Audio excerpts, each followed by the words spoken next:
Hi, welcome back to Hit or Glitch. Under the Hood. I'm Daniel. I'm Alex. I'm Scott. And I'm Tim. Tim, you're going to draw from the tome again? Yep, I'm going to drive from the Tomo Topics and pick another one for our Under the Hood show, and we'll talk about it. Here at Second Star Games in Prescott, Arizona.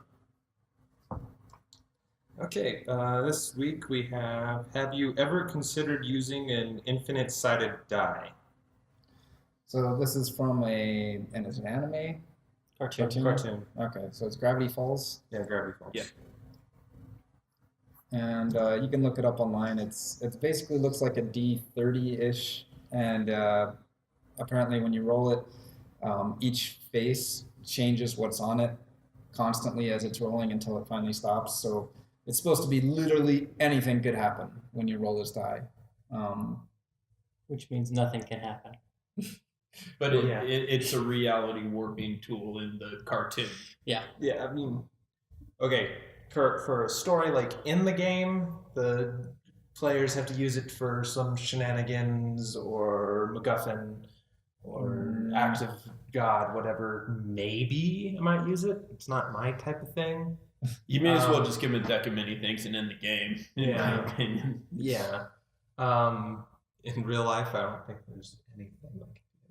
Using that die is the same as using the improbability drive. Yeah. Essentially. Essentially. Mhm. Yeah, I see it more as like you give someone the deck of many things in a campaign. Either someone's going to die, everyone's going to die, or One player becomes basically the god of the universe now. and you end the campaign. Yeah, it just ends the game. Or you end those characters and start with new ones. Right. Either way, you're done with those characters. I mean, it might be interesting to start a game that way.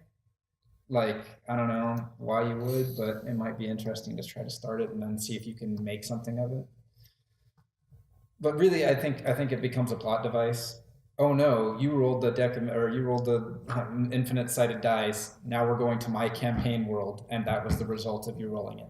So you already know what's going to happen, but you make it, oh, it could be anything. And they roll it, and exactly what you want to happen happens. I think that's really the only way I would play it.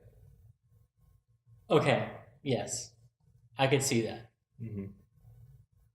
And I can also, okay, so case for having it done from my perspective. If you're like me and you hate ignoring dice, changing dice, or what have you, you can use that as your role to then make happen what's going to happen. Yeah, and like you have this whole like huge list, and you've let them see maybe that there's a million things on this list, but in reality, you're just going to choose that one. Mm-hmm. Okay, maybe I could see doing it for that. But yeah, my short answer is probably no. Yeah. Just because. My answer is that's probably something better left for the cartoons as a story in a story, not as something where you're creating as you go with input from other people. Yeah. It's easier for a TV show because they can control what everybody reacts to, what it and how they react to it. Yes, so counterpoint. Another case for maybe using something like this. If your players are not yet comfortable describing the scene,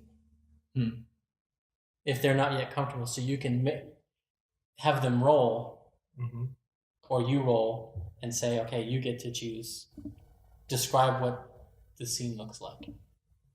Yeah. So as a game master training tool, Maybe. maybe it could be used. I don't know. I'm stretching. grasping at straws here, but because like the reason why we use dice is because they have a set number of faces and a set, so your probability is there, so that you can determine effects.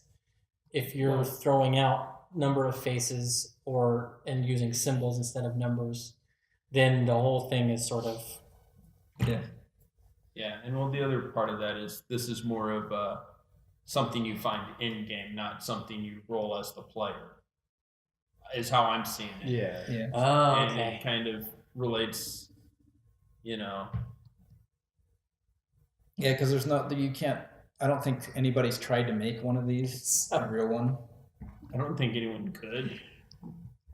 If it was this big, you might be able to make like a Magic 8-Ball kind of version of it, where it just like makes a bunch of LEDs light up, and then when it stops, it shows here's the symbol for your side. Yeah. Yeah.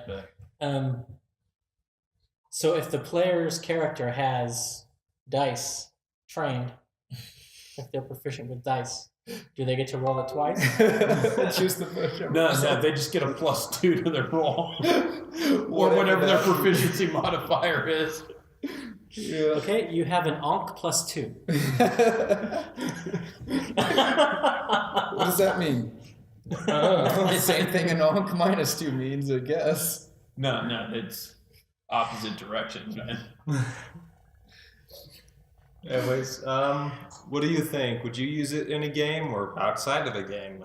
Let us know in the comments below. If you got other under the hood questions or mechanics questions you would like answered, leave those in the comments below too, and we'll try to answer them on the show. We'll add them to the tome. Yeah. See ya.